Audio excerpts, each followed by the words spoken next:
80% over 0%. You know, if my seatbelt was only 80% effective, I'd still fasten it. Yeah. But like, there's a lot of like, wow. And one guy said he won't take the vaccine, not because he thinks it's a poison or anything, but he sees it as an infringement of his rights. And he's like, it's not even 100% effective. I'm like, so few things are. Yeah, almost nothing is 100% effective. Yeah. That's why I always object when people go around going, you've got to give 110% or you might as well do nothing. I'm like, no. It's impossible. Not only is it impossible, but like 80% is really good. Like 80% is awesome. Like, also the conversation is like 80% effective against what? So you know that, okay, you have that much less chance of catching it, but what less chance does it make of it becoming a deadly encounter with the virus? Like, does it strengthen your immune system so that if you do actually catch it, you're less likely to go to the hospital? You know, something like that. And that's a huge point. That's a huge point, Dusty, because we know that this disease ain't going nowhere, right? It's not going to be around for a while. It's mutating. We're going to have to keep creating these new vaccines for these new mutations. Well, it's going to be around. In the end, I think it's the human body that will deal with it over time. Just like, because like flu has never gone away, has it? Like, people die of flu every year. Thousands of people die of flu every year. The thing is that this is a different scale because our bodies have just never ever been exposed. Over many years, millions and millions and millions and millions of people will get it. Millions of those will survive. Some will not. But of the ones that survive, bit by bit, they will breed a general herd immunity. So we won't be. I don't think we're going to be in like lockdown every year, but I do think there'll be people who will get ill and die of this kind of variety, probably for the rest of our lives. Well, it's not like this is our first rodeo with coronavirus. You know, we've been dealing with coronavirus since, you know, the first recorded common cold. So this is something that it's not like this virus itself, its classification will go away. Like some flus are more deadlier than the others. Yeah, that's it. Some coronaviruses are more deadlier than others as well, as we've seen this past year. Correct. So sorry, I was way off track. Oh, it's all right. I'm still like getting the links out here.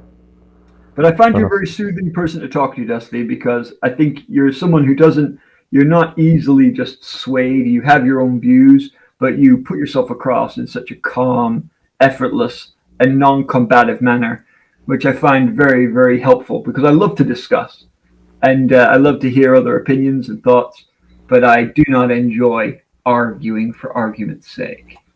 Well, I always try to keep the idea open that I don't know everything and it's best to be uncertain than certain. Yeah. Because when you run into having too much certainty about something, then you just get really fervent and ideological. You become a white cloak. Yeah, I just like to leave it open and say, hey, you know, maybe this, maybe that. I could be wrong. You know, who knows? You know, I just don't like to get super certain about things.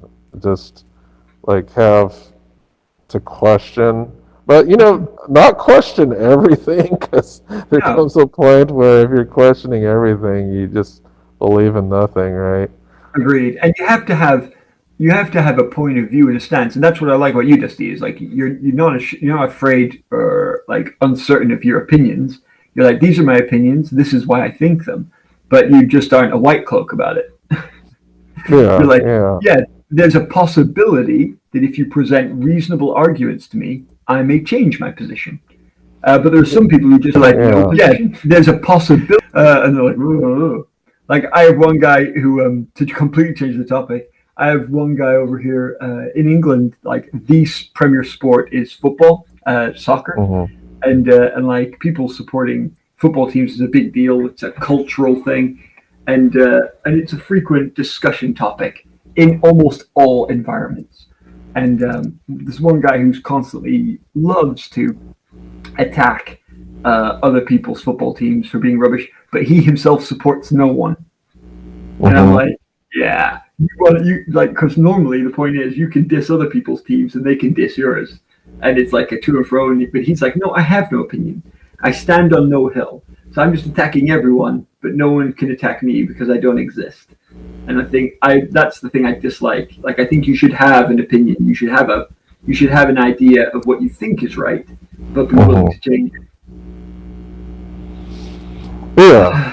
I just try to give people an out, and I try not to make it a conversation about my morals versus somebody else's.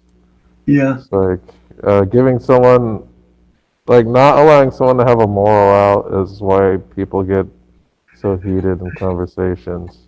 Is that why you have woke centrist as one of your tags? Yeah, it's like, it just makes no sense.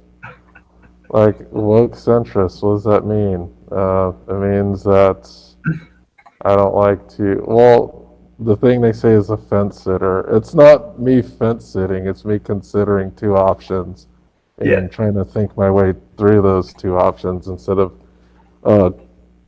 going down a list and writing a check mark due to ideology. It's like, okay, these guys have some interesting things here to say, and so do these guys, let's hear them out and have a discussion about it. Rather than, if you happen to have this color politics, you are always right, and this color politics, therefore you are always wrong. Yeah, I don't like that. I've seen a lot of that this last year. Whew.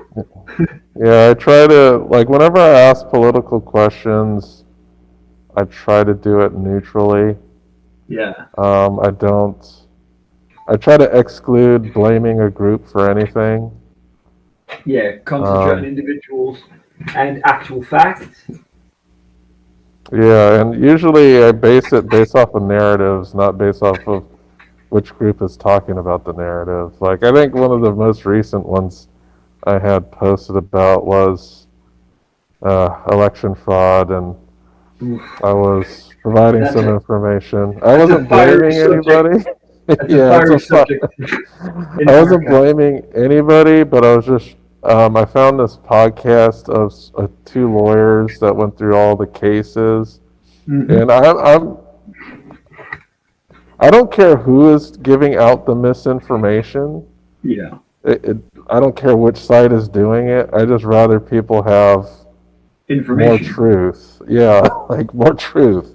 Like, if once I'll go against any side that's actively trying to fool somebody into believing something.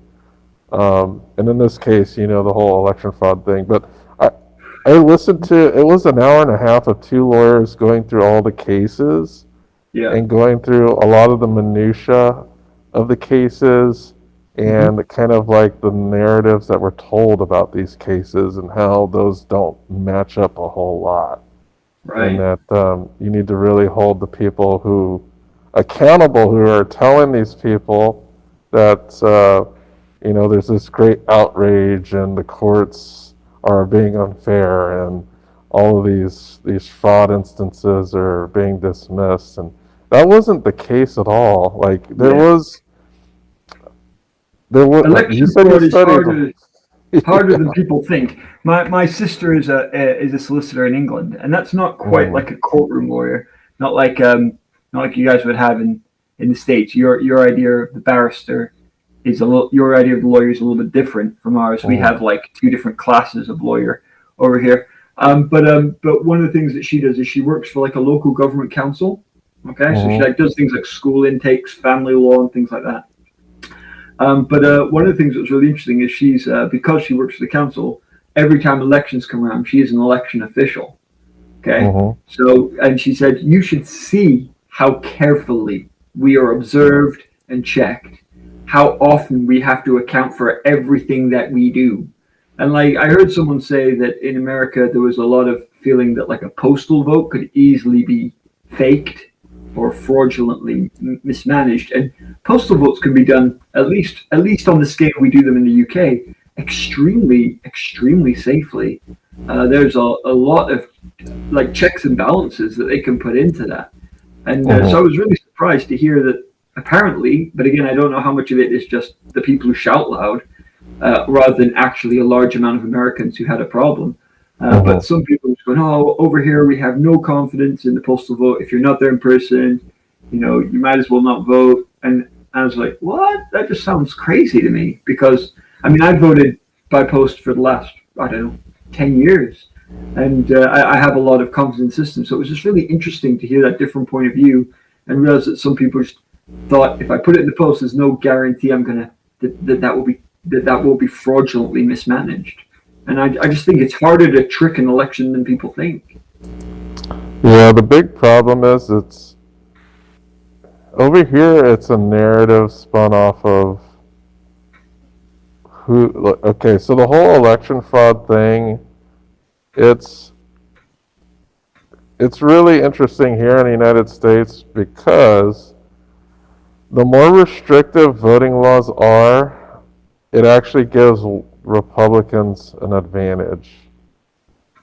Okay. So Is that whenever because they're of the nature of Republican voters, or is that because why would tighter law governance give an advantage to Republicans? Is it because of the voting demographic?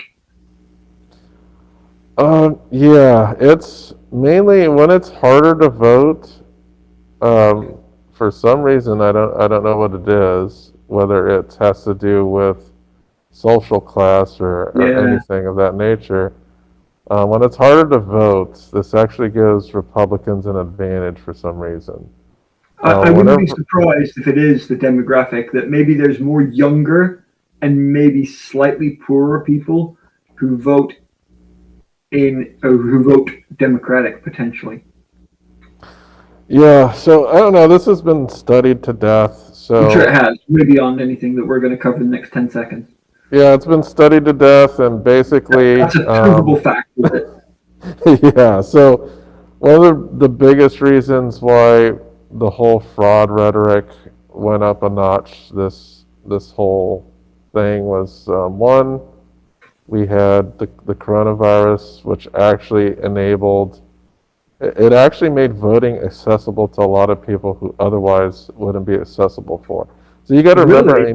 yeah, in the United States, if you're not able to do a mail-in ballot, you would have to show up on the day to vote. And in our country, you do not get paid time off to do this. So if you're on the poor end of the spectrum, it's quite a, It can be a challenge just to vote, yeah, it could be a challenge. and it might So be financially impactful.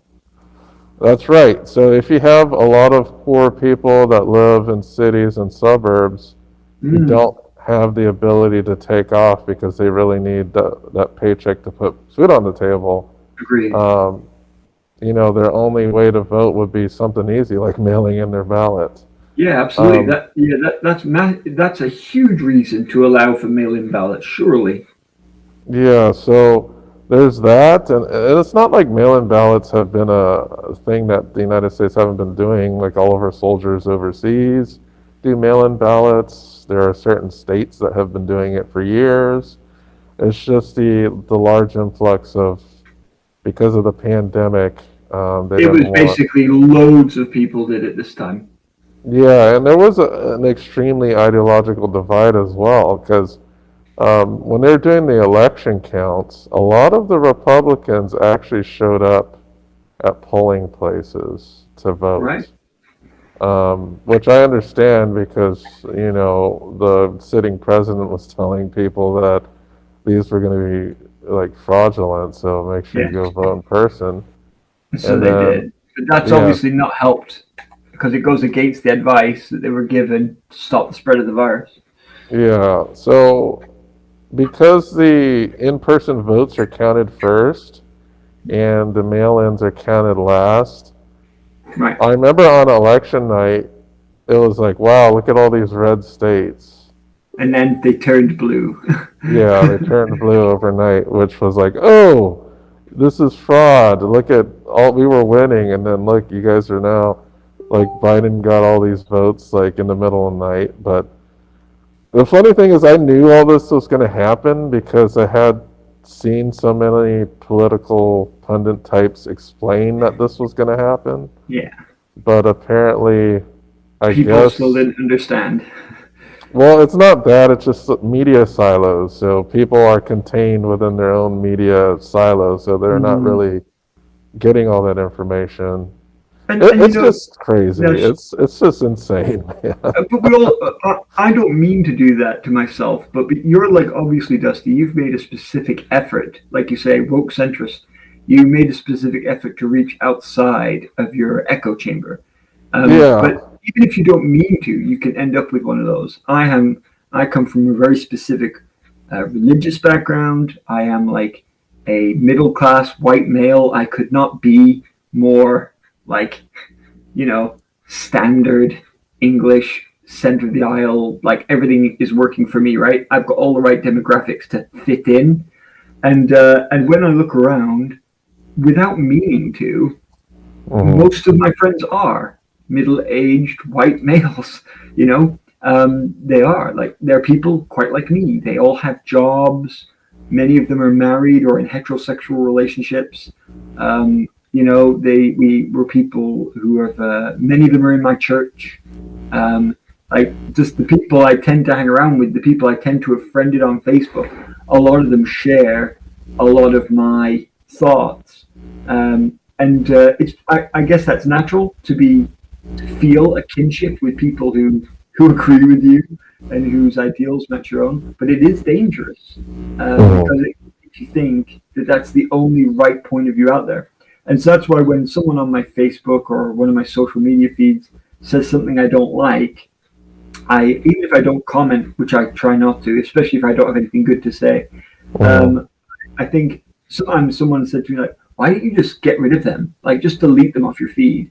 And I said, "No, I like the fact, even if it makes me uncomfortable, I think it's good that occasionally I am made uncomfortable because it makes me confront, like challenge myself, even if I end up deciding I'm right. Hmm. It's if your ideals cannot put up with opposition, then what are they? You know, if I'm like, I Yeah. believe in this, but the moment someone says the opposite, I crumble or I get angry, then did I really believe it in the first place? So I think it's good, but I've definitely found an echo chamber. Like I very rarely meet people who are in massive disagreement with me. I think it's one of the reasons Andrew's good for me because he has such different points of view on things. Like his way of life is very very different to mine, and Yeah. I would like actively disagree with his choice with many of his choices. But I love the guy as a person. I think he's brilliant. I love his intelligence. I love his wit, his humor, and actually I think he's a really nice person. He genuinely wants people to be kind to each other, and it's cool for me that I can interact with someone who has such a different point of view from me and genuinely enjoy having him as my friend. And so it's a good reason to do things like this because it pulls me out of my comfort zone, pulls me out of my echo chamber. Yeah, I think it's really super important that you don't block people because of ideology. Like, if Mm. you're gonna block someone, do it because they're doing something truly, Offensive, uh, bullying, abusive. yeah, something that is meant to do you harm. If Yeah, it's yeah, just an ideology, you can always talk through it. yeah. But yeah, it I defeats agree. the purpose. Like, if you're going to block someone, you're just creating another silo for yourself, Indeed. especially when it comes to ideology. So it's really difficult. I do know there are those people who, if they have the wrong opinions, they will block you for those wrong opinions. And Absolutely. yeah, I don't think that's really good for discourse or just getting along with people in general. Agreed. Um, yeah, it's just a management of emotion. Like sometimes I just gotta uh, just like breathe a little bit and think of kind of a response that seems super neutral, or instead of pursuing an I'm right, I'm wrong conversation, pursue a why do you think that way conversation, Yeah. and what got you to that point where you're thinking like that. Yeah. But yeah, it's hard, especially times like this where People are you volatile. hear really crazy stuff online and it just wants to make you shake your head into oblivion. And it's like, how does somebody who graduated from Harvard believe in this QAnon nonsense? Yeah, it happens. One of the things that Uh, helps me is I know that there's people who look at me and know that I believe in stuff that they think is nonsense, and I still want them to treat me nicely. yeah, And so, that's true. Like I because know yeah, that there's a lot of. I probably think some things that are nonsense as well. or Um, that other people would consider nonsense. Yeah, but Yeah, there's a difference between, I guess, what does the nonsense, like what is the nonsense's impact on the world? yeah, and Um, on you as a person as well. yeah, so yeah, like what is that nonsense driven? What has it done to your family? Because Yeah, sometimes it could be really hurtful, depending, if we're talking about like religious fervor, yeah, there's, or some ideology, cultish because for my religious ideology, because there's certain people that take it very, very far, yeah, and absolutely, become very, very strict, yeah. very, very exclusive. And but some people That's would go the opposite way as well. I've seen someone whose ideology is there are no rules, right? hmm Like literally that any sort of strictness and discipline is not only like allowed, it's evil. And so hmm like you should see what her children behave like. And they are genuinely difficult to deal with in society because yeah, she has a policy in her home and with her family that no one is ever wrong and that mm, everything is that's always weird. well, it is, but she's like her concept is that true love means that basically you accept someone no matter how they are. But it has led to an idea that law itself should not really exist, and that in our society I find is very difficult. And like my kids struggle with hers to an extent, as most people's kids, to be fair, hmm struggle with her children because her children are still part of school and church and civilization, but everyone else's kids, well, not everyone else's kids, but you know what I mean. The basic premise of the UK is that there are some rules that are optional and there's some that are not optional. hmm And so if you've been told at home and that your mum will come in and fight for you the right to do whatever you want and to not do whatever you don't want, and will fight that battle with till her dying breath, you start to think, oh, this is reality. And then at some point you're going to leave home and try and get a job and realize that your boss doesn't have that opinion, and then it's going to suck for you. And I find that like when you're saying it's like what are the consequences of these decisions? That's what I say. Like I say by their fruits you shall know them. Is like a thing I believe in. Like if you want to know what kind of tree I am, look at what I do, what comes out of me. hmm And like because I had someone say to me, what if you're wrong, like about all these things that you think?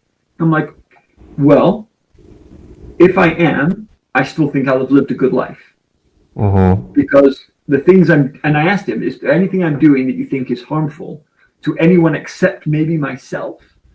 And he said, no. Frankly, I think you're a good guy. And I said, well, so even if I'm deluded in my opinions and my ideology, you agree that the output is good. And he's like, I do. And I'm like, I can take hmm that. You can completely disagree with me, but thank you for saying that you think I'm a good human being. And that's one of the reasons, by the way, that I like my ideology because I think it's made me a better person. And then he's like, that I can grasp. And so I don't mind if someone thinks I'm a whack job, as long as they can talk to me with some kind of like reasonableness like that. Yeah, Yeah. yeah, for sure. Like I certainly get that, and I don't know. I just want people to get along, man. It's like some of this national political stuff is just not that Helpful. important. No. And that's the problem is that these things are being driven. It's like since people are locked up, they have nothing better to do than groan Yep, about national politics on Facebook and they're Twitter. bored. Yeah. They're So bored out of their minds. I do think that, yes, being locked up is part of the problem. I think it is definitely causing people to go haywire with, and you know what? It's not only that, it's like all of the economic hardship that people Yeah, have, and that that has absolutely causes, sucked. That has sucked. It's caused so much trouble. So many people. That has been. You're right, Dusty. That is like something that has just caused so much trouble. And there's a lot of people in, people will criticize anything, right? No Mhm. matter what you do, if you're really strict with the rules, there's people who will rip you for that. If you're too lax, there's people who will rip you for that. So Mhm. as the political leader, you cannot actually win, even if you're awesome. And to be Yeah. fair, most of them aren't like awesome. Mhm. They're okay. And like in England, it's no different. There's a lot of criticism, pretty much no matter what happens. Mhm. Yeah. All right. All right, let's do So, this. so I think Are we we good to go? got, yeah, we exhausted our political rants here. So I Well, went we were ahead and, ranting. yeah, I went ahead. Well, yeah, we were both. Well, we're not ranting. We're not No, like definitely not. having We're some type commenting. of diatribe or anything. We're just kind of analyzing the Yeah, zeitgeist of what's going on and how people are at wits' end. yeah. It was helpful for me. You give definitely an interesting perspective, Dusty.